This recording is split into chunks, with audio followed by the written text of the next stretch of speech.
Mesdames et messieurs, bonsoir. Bienvenue à tous dans ce journal, les titres de l'actualité. L'État guinéen décide d'arrêter toutes les activités liées au projet Simandou. Cette décision intervient plusieurs mois après l'accord cadre signé le 25 mars dernier pour la création d'une co-entreprise devant exploiter le gisement de fer de Simandou.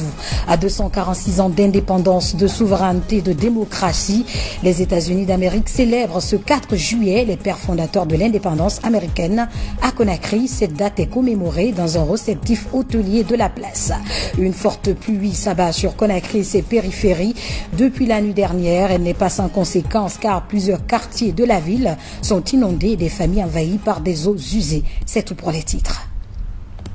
Encore une fois, bonsoir et bienvenue à tous. Je vous le disais, l'État guinéen a ce lundi 4 juillet 2022 décidé d'arrêter toutes les activités liées au projet Simandou. Cette décision est consécutive à l'inertie des sociétés Winning Consortium et Simfer Rio Tinto à mettre en application l'accord cadre signé le 25 mars dernier pour la création d'une co-entreprise devant exploiter le gisement de fer de Simandou.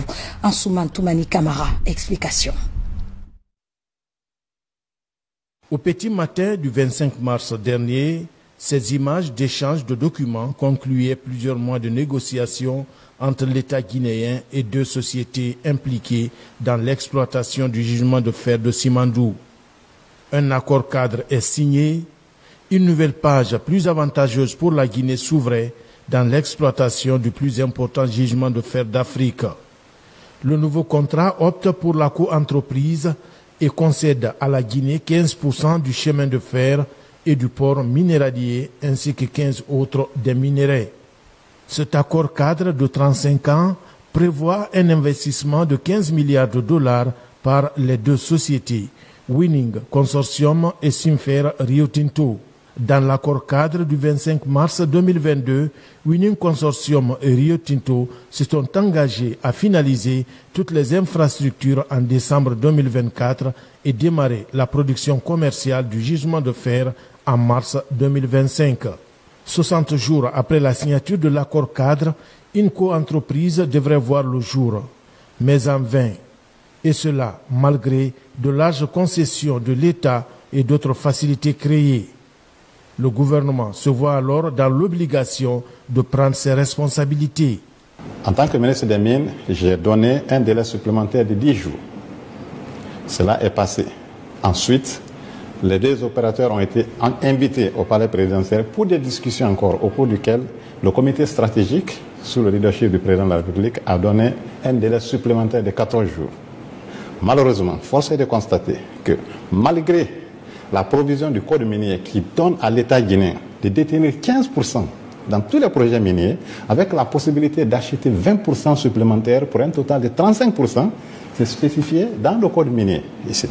Alors malgré cette provision et malgré le fait que c'est mentionné dans l'accord cadre, d'accord, en son article 7, que les 15%, la Guinée détiendra 15% au capital de la co-entreprise, force est de constater aujourd'hui que les deux partenaires s'entendent pour brimer cet intérêt élémentaire de la République de Guinée dans ce projet-là. Donc, le comité stratégique du projet Simandou, après avoir usé de tous ses moyens, a trouvé nécessaire qu'il était opportun pour que, dans l'intérêt supérieur de la Guinée, que ce projet-là soit arrêté. 7 points sont sur la table des négociations.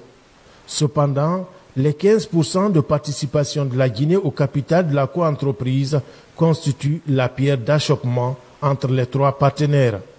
Fidèle à ses engagements pris le 5 septembre devant le peuple, le président de la transition, colonel Mamadi Doumbouya, n'entend pas céder pour compromettre les intérêts supérieurs de la Guinée. L'ordre doit désormais régner dans l'exploitation des ressources minières du pays. Que malgré toutes ces concessions-là que l'État ait fait, il y a eu, sur les 7 points de négociation, on a tout rapporté aux négociations des pactes d'actionnaires, sauf le seul point là qui existe comme blocus. 15%, la sauvegarde de 15% de l'État qui doit être gratuit, non contributif, non dilutif, qui est contenu non seulement dans le code minier, mais aussi dans l'accord cadre. Alors, mais malgré tout, si ces partenaires-là trouvent que ils n'ont pas de bons interlocuteurs, ou vont essayer de minimiser le niveau de compréhension des Guinéens, du régime guinéen, de ces questions minières, je crois qu'elle se trompe. Le chef de l'État est très clair. Si l'intérêt supérieur de la nation guinéenne n'est pas protégé, et cela se passe absolument et nécessairement par la sauvegarde des 15% de l'État, tel que contenu dans le code minier, le projet Simandou va rester aussi longtemps que possible. La Guinée n'est jamais morte sans Simandou. Nous allons continuer à exister sans Simandou. Un courrier officiel est déjà adressé aux directions de Winning Consortium et Simfer Rio Tinto pour l'arrêt immédiat ce lundi 4 juillet de toute activité au compte du projet. Toutefois, le comité stratégique du projet Simandou reste disposé à recevoir les deux sociétés pour la signature des statuts de la coentreprise, précise la correspondance du ministère des Mines et de la Géologie. Dans le même registre, toujours les sociétés Winning Consortium Simandou et Simfer Rio Tinto, engagées dans la construction du port minéralier de Moribaya, dont Forécaria, ont été sommés d'arrêter les travaux. L'État guinéen reproche à ses partenaires leur manque de volonté pour un partenariat gagnant-gagnant. Pour s'assurer de l'arrêt effectif des travaux, le directeur de la police nationale s'est rendu sur le site. Colonel Morikaba, correspondant de la presse militaire. Le port de Moribaya, jadis gourrian de monde, est très calme ce lundi matin. Toutes les activités sont à l'arrêt. Aucun engin ne bouge, la porte principale fermée. Les autorités des sociétés Winning Consortium Simandou et Simfer avaient un délai moratoire de 14 jours pour se conformer aux injonctions de l'État guinéen. Une mission de la Direction générale de la police nationale est venue constater l'effectivité de la décision du gouvernement. C'est sur instruction de Monsieur le ministre de la Protection civile que nous sommes au port de Senguele ce matin, port exploité par Winning Consortium Simandou, pour constater de visu l'effectivité de l'arrêt des travaux tel que notifié par l'État guinéen à ce consortium. Donc nous avons parcouru tout le site, du port à Lokbez jusqu'au niveau de l'administration. Effectivement, les travaux sont arrêtés. Donc nous allons maintenir ce dispositif jusqu'à nouvel ordre. Et j'ai profité aussi de l'occasion pour donner des consignes particulières aux hommes qui sont déployés ici, en ce qui concerne leur posture par rapport à la mise en œuvre de ces recommandations. Je leur ai dit qu'ils doivent travailler de façon professionnelle dans le strict respect de la loi de la République. En attendant de se retrouver autour de la table de négociation, les autorités du consortium Simfer Simandou confirment l'arrêt des travaux. Depuis ce matin, on a reçu l'information de l'arrêt des travaux. Comme ce matin, on a accueilli le monsieur directeur général national de police et le monsieur directeur général qui fait un constat aussi sur le port. Tous les travaux sont arrêtés. Donc maintenant, je vous confirme, s'arrête tous les travaux au port Moribaya. Pour rappel, les deux sociétés ont eu le contrat de construction du port minéralier de Moribaya et le chemin de fer afin de drainer le fer depuis Simandou jusqu'à Forécaria en Basse-Guinée. Comme invité de ce journal, mesdames et messieurs, le ministre des Mines et de la Géologie, monsieur Moussa Magasuba, déjà présent sur ce plateau. Bonsoir, monsieur le ministre. Bonsoir, madame. Merci d'avoir accepté notre invitation. Merci beaucoup, madame. Alors, il a été donc décidé d'arrêter tous les travaux liés au projet Simandou. Et je rappelle que ce sont les sociétés Rio Tinto, Simfer et Winning Consortium, justement, qui étaient chargées de la réalisation de ces différents projets. Est-ce qu'on peut savoir ce qui a motivé l'arrêt de ces travaux? Absolument. Merci beaucoup, madame, pour votre temps. Vous savez que dès la mise en place du gouvernement de la transition par son Excellence Monsieur le Président de la République, il m'a instruit de m'attacher singulièrement au projet Simandou à cause de son impact sur la vie socio-économique de notre pays. C'est ainsi que j'ai immédiatement mis en place une commission interministérielle qui comprend tous les départements ministériels, aussi les représentants de la primature et de la présidence. Cette commission s'est attelée immédiatement à la tâche et nous avons commencé à travailler individuellement avec chacune des deux sociétés Winning Consortium Simandou et Rio Tinto Simfer. À l'époque, la leçon qu'on a apprise, c'est que les deux sociétés ne voulaient pas se parler. Elles se regardaient plutôt en ennemi. Alors que pour l'État guinéen, nous pensions que l'envergure de ce projet fait que Rio Tinto, dans ses dernières études de faisabilité, donnait 18 milliards de dollars pour développer ce projet. De l'autre côté, Winning Consortium demandait 15 milliards. Donc ça, c'est un total de 33 milliards de dollars pour chacune de ces deux sociétés de développer leurs infrastructures ferroviaires et portuaires.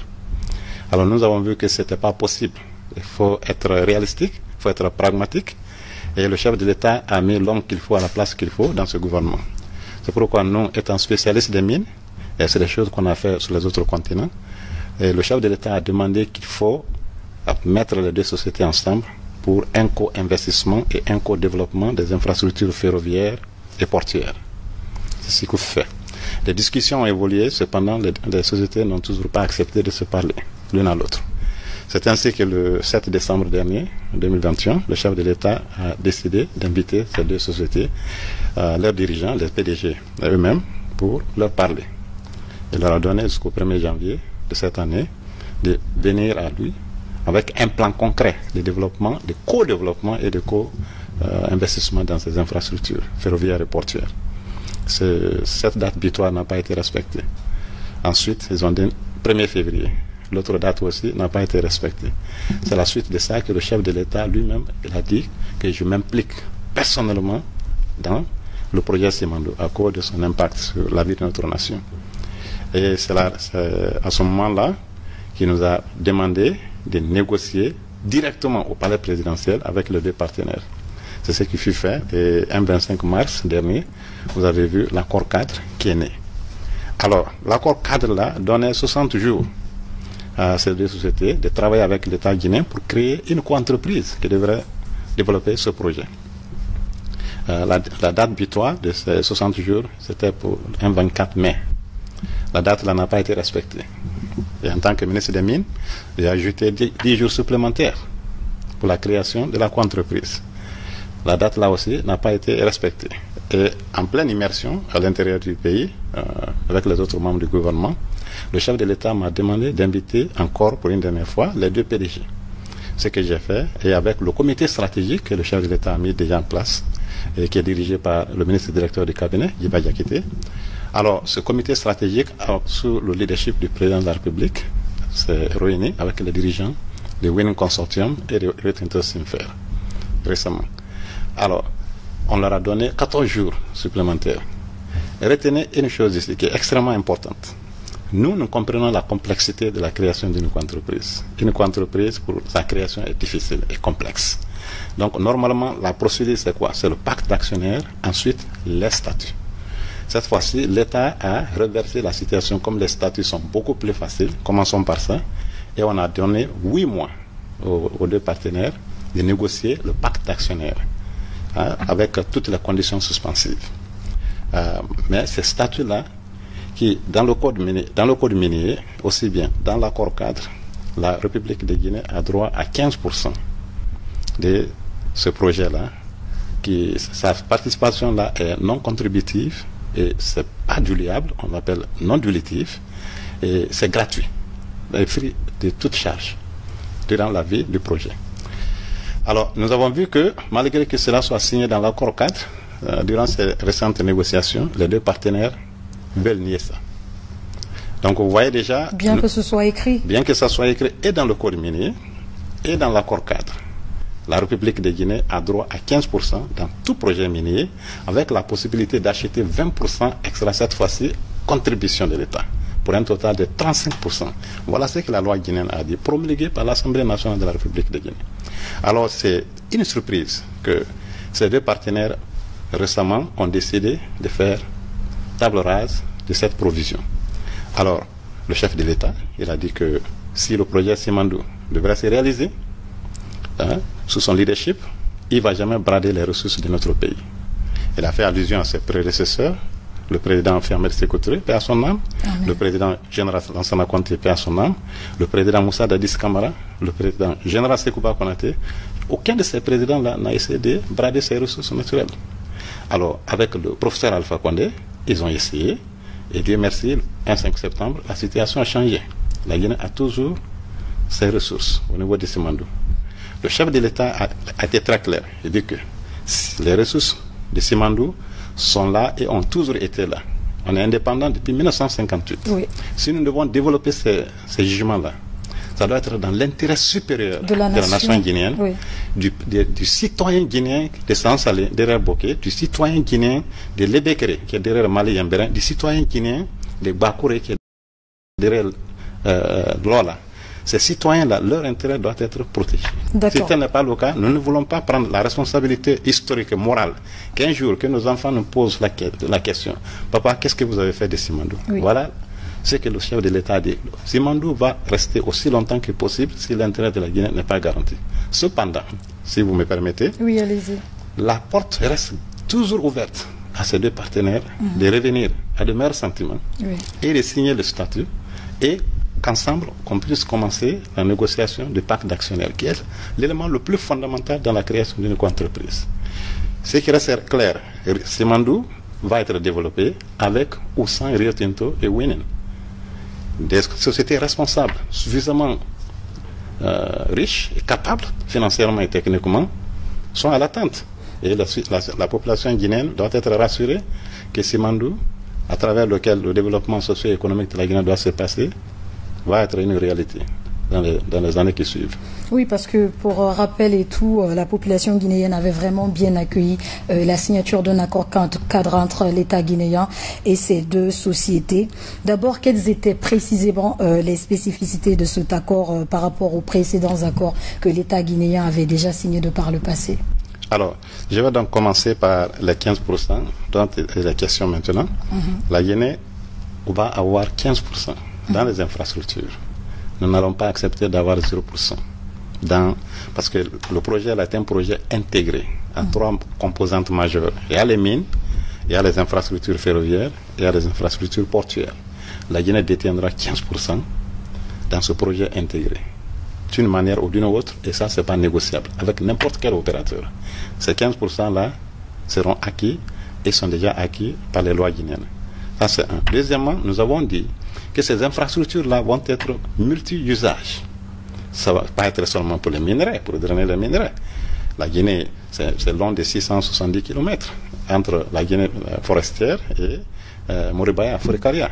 Donc c'est toute la Guinée qui sera traversée. Donc les infrastructures vont être multi-usages pour les minerais, pour les personnes et leurs biens, y compris les produits agricoles. Ça va être multi-services et multi-utilisateurs. Ça veut dire quoi? Que ces infrastructures-là ne seront pas construites seulement pour Winen Consortium et Rio Tinto Simfer. Tout autre opérateur minier dans cette partie de la Guinée, le corridor sud de la Guinée, aura le même droit d'accès et d'utilisation à ces infrastructures-là, comme Rio Tinto et Simfer, qui sont bien naturellement les constructeurs originaux. Troisièmement, nous avons dit que dès la construction et la finalisation de ces infrastructures, elles deviennent propriété de l'État. C'est à l'État guinéen d'en assurer la gestion et pour repayer les capitaux qui ont été investis par ces sociétés minières. Toute chose contraire à ce qui était là. On avait dit qu'il fallait attendre 35 ans pour que ces infrastructures-là reviennent à la Guinée.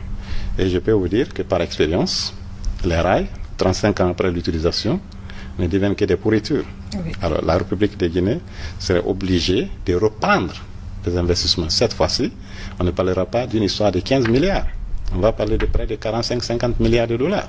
Alors en ce moment-là, la Guinée va accueillir l'argent là-haut. Donc ensuite, on a parlé du contenu local. Nous avons dit que durant la construction, les contracteurs, les sociétés qui viendront pour le développement de ce projet doivent absolument s'associer à des sociétés guinéennes. C'est le seul moyen pour développer la classe moyenne. Donc, nous sommes très intransigeants sur l'aspect contenu local. Ce n'est pas seulement contenu local. Quand on dit contenu local, on me montre le nombre d'employés guinéens dans une société. Ça, c'est mal comprendre le contenu local. Le contenu local, c'est les prestataires de services, les contracteurs. Parmi ces contracteurs-là, quelles sont les sociétés qui sont 100% détenues par les Guinéens? Les sociétés 100% guinéennes. C'est ça aussi le contenu local. Nous avons exigé tout cela. C'était ça, des aspects qui ont été ignorés dans les premières négociations et qui sont, Dieu merci, qui ont été prises en compte dans l'accord cadre qui a été signé. D'accord, on vous a très bien entendu, Monsieur le Ministre. Je rappelle simplement que l'arrêt justement de ces travaux n'est pas sans conséquence. À quoi les pauvres citoyens doivent s'attendre les prochains jours par rapport à cet arrêt justement? Alors, comme je l'ai dit, nous n'avons jamais fermé les portes. Le comité stratégique que le chef de l'État a mis en place est là, disposé à recevoir la nuit là. Retenez que la nuit du vendredi et du samedi, nous sommes restés au palais présidentiel jusqu'à 5 h du matin. Alors, avant-hier, de 14 h à 22 h, on était là-bas. Nous sommes disponibles à n'importe quelle heure, y compris la nuit là. Si les deux opérateurs décident cette nuit-là de nous appeler ou d'appeler notre cabinet juridique, qu'il faut le retenir, la République de Guinée a recruté depuis au mois de mai passé un cabinet juridique d'avocats international qui est basé à New York. Le cabinet Watson, Farley et Williams. C'est ce cabinet-là, depuis ces 2 derniers mois, qui accompagne la République de Guinée.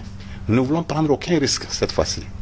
Et je dois informer aussi l'opinion que nous sommes en train de recruter un cabinet international financier qui sera là pour nous aider dans le modeling des retours, des cash flows qui vont tomber dans les caisses de l'État. Nous sommes aussi en train de recruter un cabinet international de conseil qui sera là pour le contrôle de qualité des infrastructures qui vont être créées. On ne va pas nous donner une pourriture ici. Donc le chef de l'État est extrêmement sincère et très clair là-dessus. Le projet va être réalisé, mais l'intérêt supérieur de la Guinée va être protégé. Donc les portes restent grandement ouvertes. Les partenaires viennent aujourd'hui. Nous allons signer les statuts aujourd'hui pour commencer le vrai travail qui est ici, celui des négociations autour des pactes d'actionnaires. L'État a déjà donné 8 mois pour finaliser les négociations des pactes d'actionnaires, y compris, comme je le dis, les conditions suspensives. Alors, ce qu'il faut retenir, c'est que dans les jours qui suivent, on ne va pas rester dans l'arrêt de façon indéterminée. Oui. Nous allons mettre un début et une fin. Oui, parce que justement, j'allais en venir. Oui, absolument. Voilà. C'est notre pays à nous. Il faut le reconnaître. Ce sont nos partenaires. Nous voulons que le projet ait lieu avec eux. Ils ont des conventions de base qui ont été négociées, quoique dans des conditions que tout le monde connaît. Mais le chef de l'État a dit depuis le 5 septembre que les lois, les conventions de base, les protocoles qui ont été signés par l'État guinéen restent maintenus.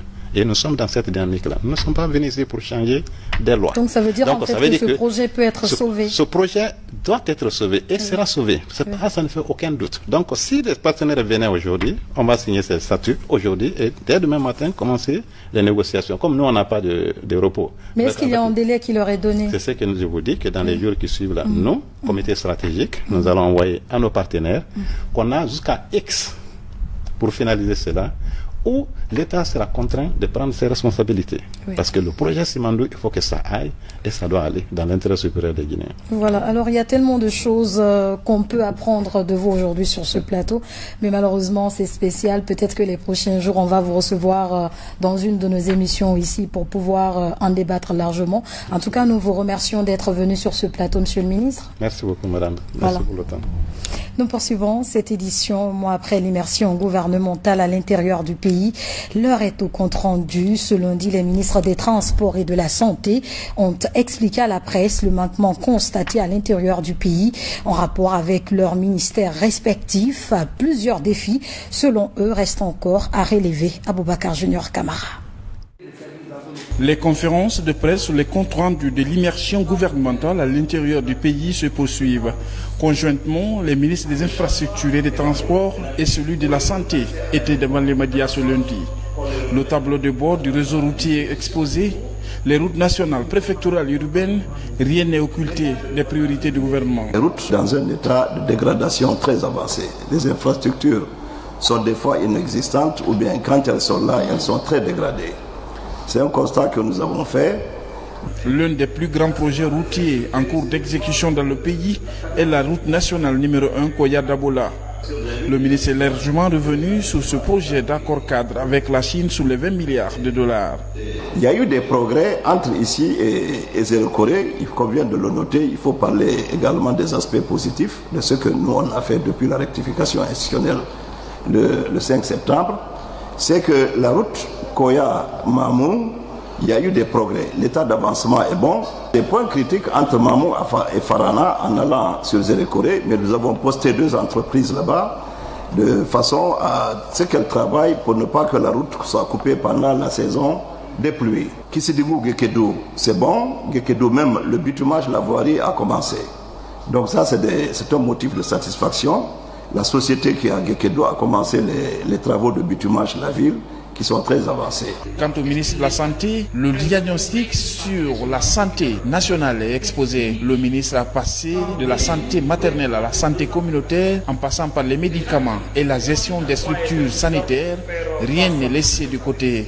Une politique générale de la santé qui demande aujourd'hui beaucoup de réformes. La santé est un système pyramidal d'organisation. Nous avons le système, l'apex de la pyramide, qui sont les hôpitaux nationaux et les hôpitaux universitaires que nous connaissons ici à Conakry.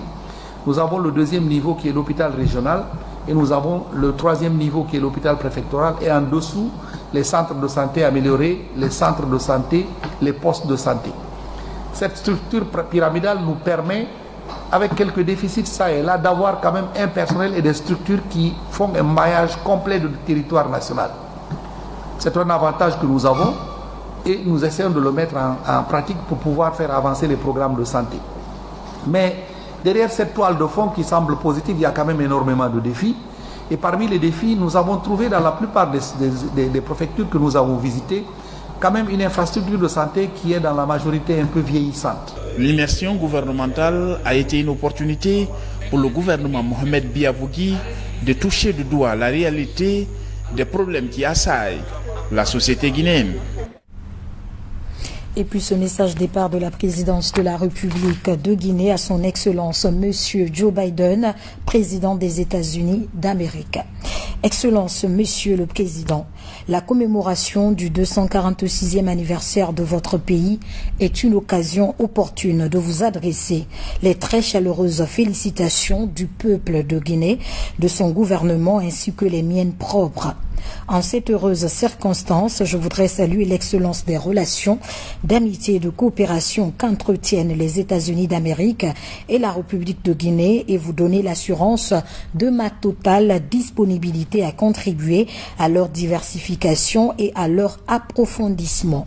Je tiens également à vous traduire ma gratitude et ma reconnaissance pour l'assistance multiforme que le gouvernement américain ne cesse d'apporter à la République de Guinée.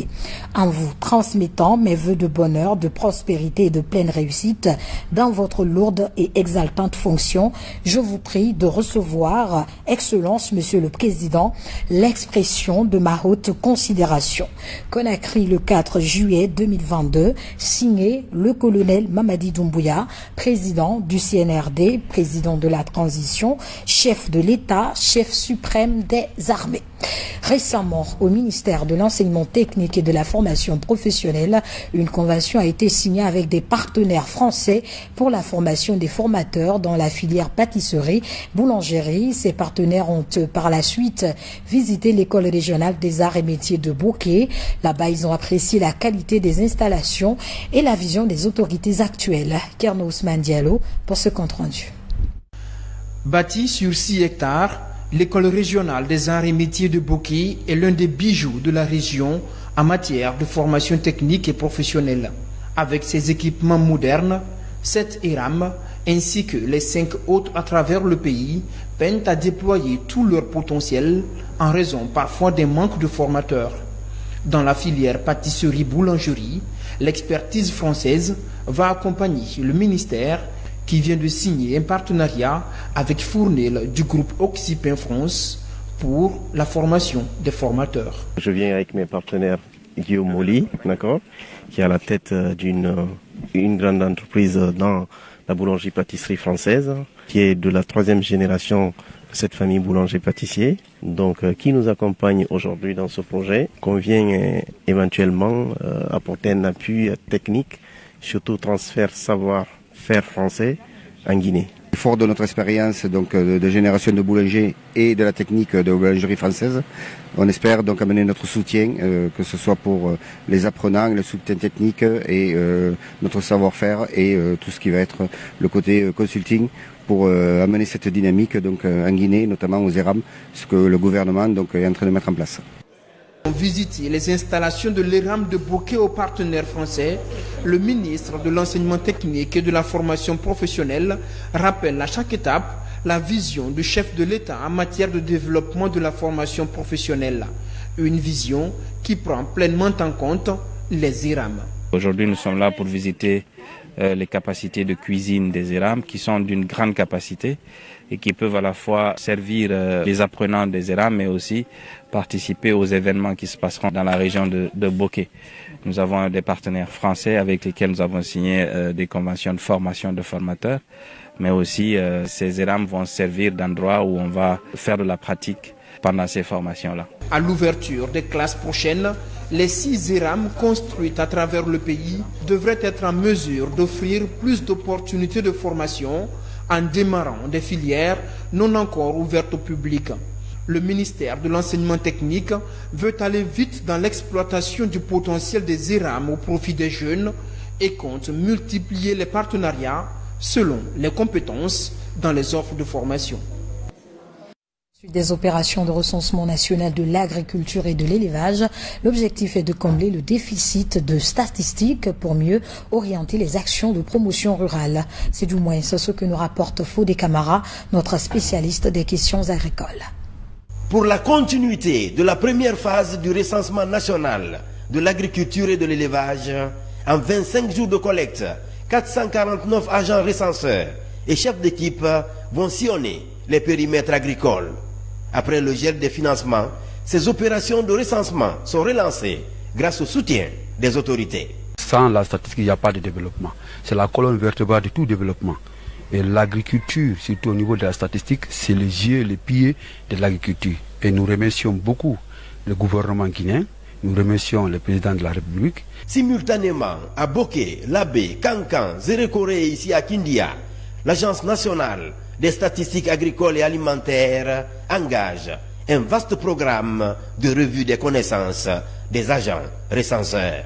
D'hier à aujourd'hui, on a reçu pas mal de modules, à savoir les objectifs de cette enquête post-censitaire. Parce qu'au préalable, nous avons fait, l'an passé, nous avons fait 3 mois et demi d'enquête sur le recensement national de l'agriculture et de l'élevage. Déjà, ces jeunes enquêteurs s'apprêtent pour des opérations de collecte de données des ménages agricoles et des organisations socio-professionnelles de producteurs et des sites maraîchers, piscicoles et forestiers, soit un taux de 17% qui n'était pas encore couvert. En fait, c'est quoi une enquête post-censitaire?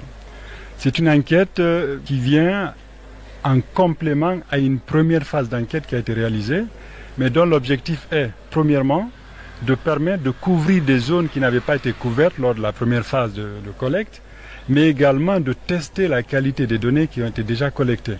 Pour qualifier les résultats du recensement national de l'agriculture et de l'élevage, toutes les astuces des manuels de l'agent recenseur, des chefs d'équipe et des superviseurs sont largement vulgarisées. À Balandougou, un projet écosystémique vient d'être lancé par le gouvernement guinéen et ses partenaires. Ce projet vise essentiellement à mener des actions pour préserver la tête de source de Djetena, affluent du fleuve Sankarani. Déjà, plusieurs activités sont réalisées par l'Union internationale des conservateurs de la nature. D'autres précisions importantes avec Aboubakar Diaby et Eugène Dounamon.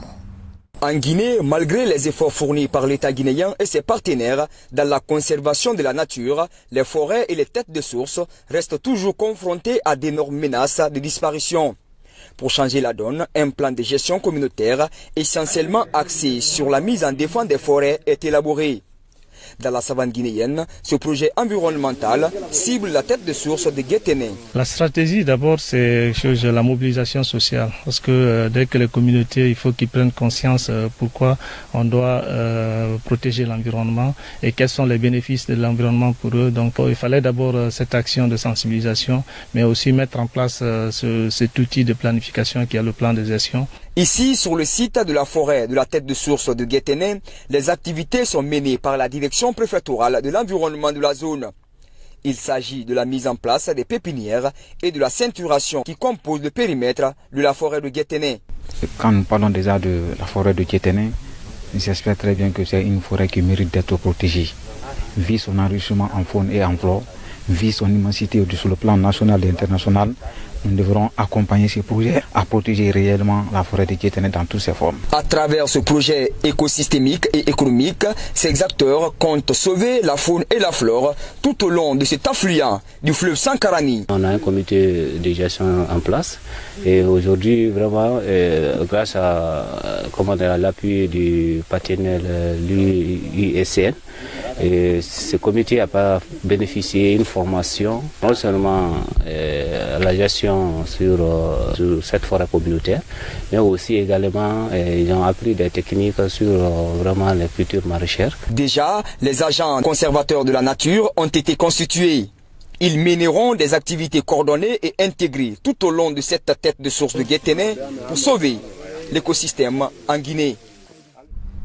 Deuxième grand titre de cette édition, à 246 ans d'indépendance, de souveraineté, de démocratie, les États-Unis d'Amérique célèbrent ce 4 juillet les pères fondateurs de l'indépendance américaine à Conakry.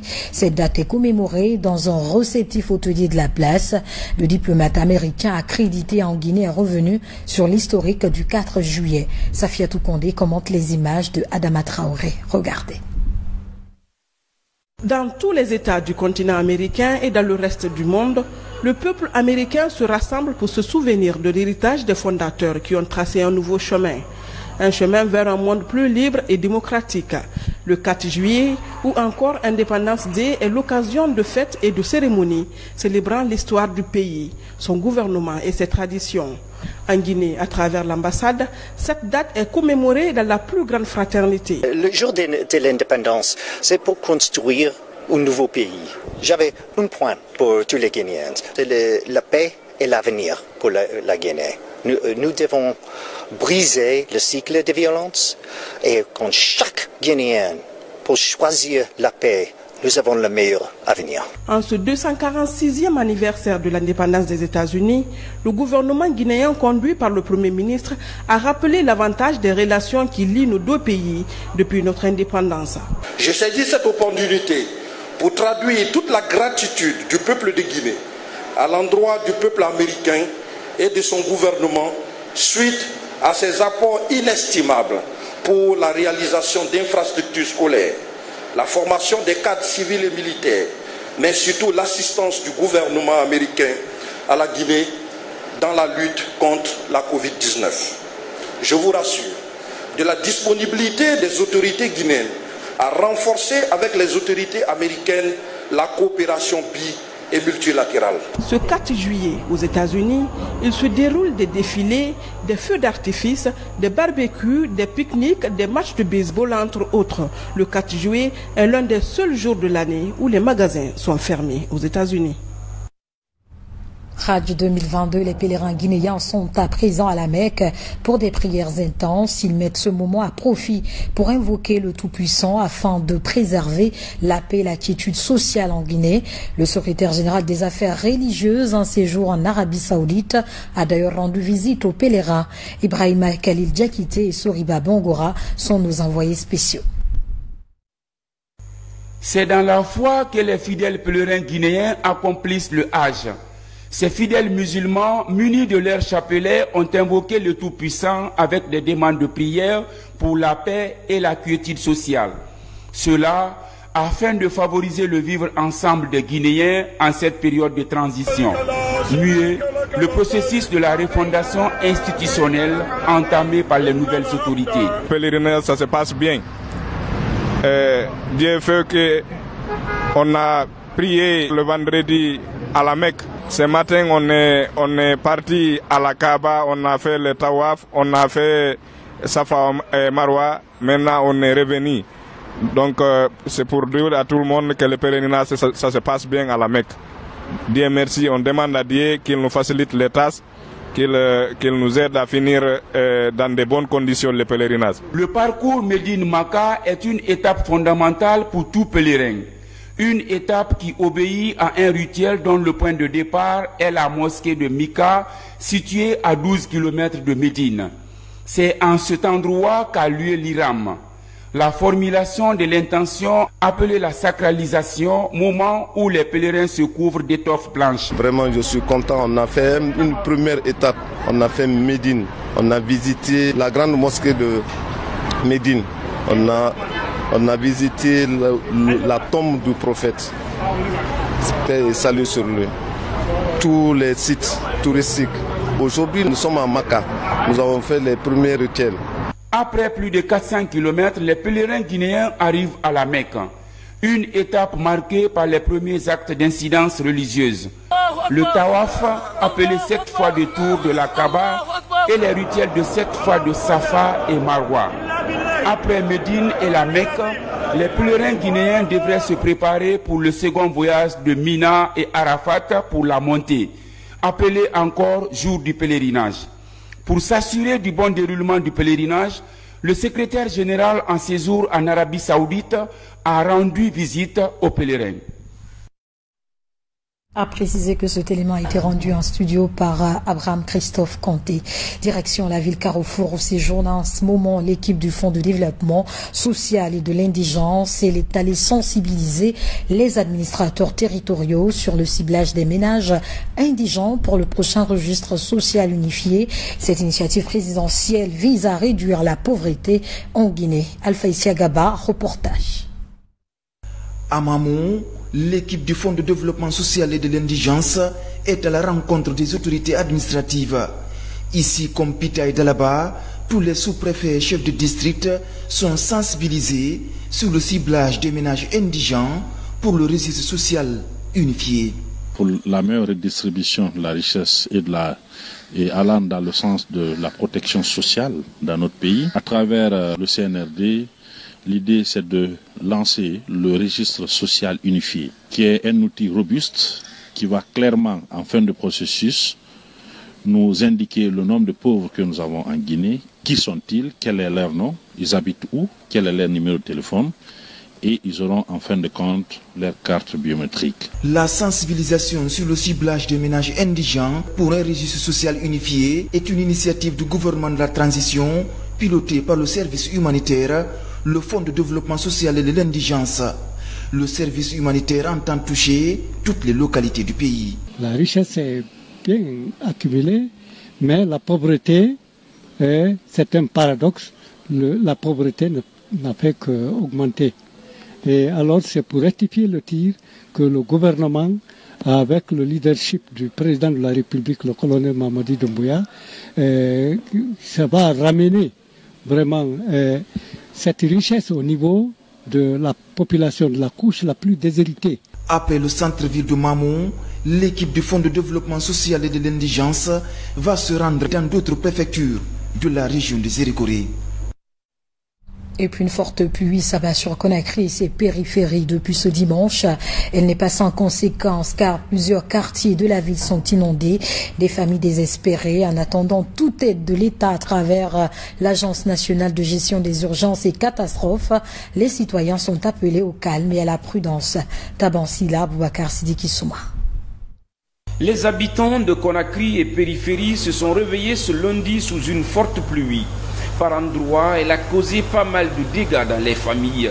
À la belle vue dans la commune de Dixine, à travers ces images amateurs prises avant notre arrivée, des victimes évacuent depuis 5 heures du matin de l'eau dans les chambres et salons de leur maison où tout a été mouillé. On a été victime d'inondations ici. Presque la plupart des constructions ici ont été inondées. Particulièrement chez nous. Depuis 6 heures du matin aujourd'hui, on ne fait que faire sortir de l'eau dans les chambres. Toutes les chambres ont pris de l'eau. Donc vraiment, nous sommes affectés. Nous implorons ici l'aide de l'État, qu'il nous vienne en secours parce que vraiment, ça ne va pas ici. Depuis 5 heures, mon voisin a tapé à ma porte. J'ai ouvert, l'eau avait déjà envahi le salon. Donc on a commencé à puiser de l'eau et faire sortir. C'est que les caniveaux sont bouchés. L'eau n'a plus de voie Donc c'est ce qui fait que l'eau nous envahit. Après Kaloum, Ratoma et Matam, l'équipe de l'Agence nationale des gestions des urgences et catastrophes humanitaires fait une pause à Dixine. Ici, le constat est amer et la responsabilité est partagée. On a sillonné les communes, on a rencontré des familles qui sont dans des situations vraiment difficiles. Des familles qui ont été affectées parce que la pluie a commencé dans certains quartiers à 4 heures, dans d'autres à 5 heures. On a vu dans certains cas, c'est par le comportement de certains citoyens, on jette les ordures dans les caniveaux sont bouchés. Donc l'eau n'a pas de passage, était obligée de venir dans les ménages. Si des dispositions ne sont pas prises au sommet, la population va souffrir à la base. Mais la population n'a aucune référence sinon que la mairie ou le quartier. Et qu'est-ce qu'un quartier ou une mairie peut faire par rapport à cette force naturelle sans aucun moyen? La pluie diluvienne qui s'abat sur la capitale Conakry depuis la nuit dernière a causé des inondations dans plusieurs quartiers de la ville et ses périphéries. Pour le moment, pas de perte en vies humaines, mais les citoyens, pieds dans l'eau, sont appelés à la prudence. À ce propos, justement, ce communiqué du ministère de l'Administration du Territoire et de la Décentralisation communiqué.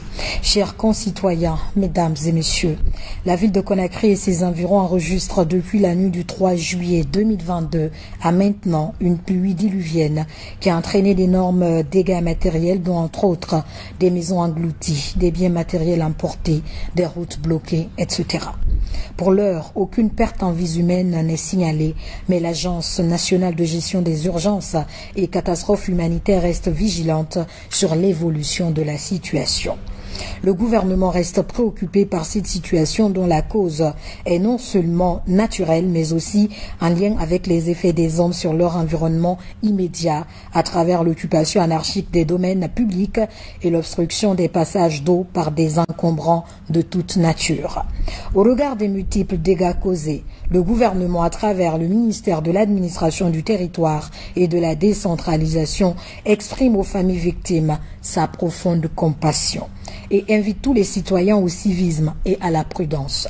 L'Agence nationale de gestion des urgences et catastrophes humanitaires, déployée sur le terrain dès les premières heures, travaille avec les autorités déconcentrées et décentralisées afin de faire une évaluation rapide des dégâts et elle partagera dans les heures qui suivent un rapport détaillé sur cette inondation survenue dans la ville de Conakry et environ.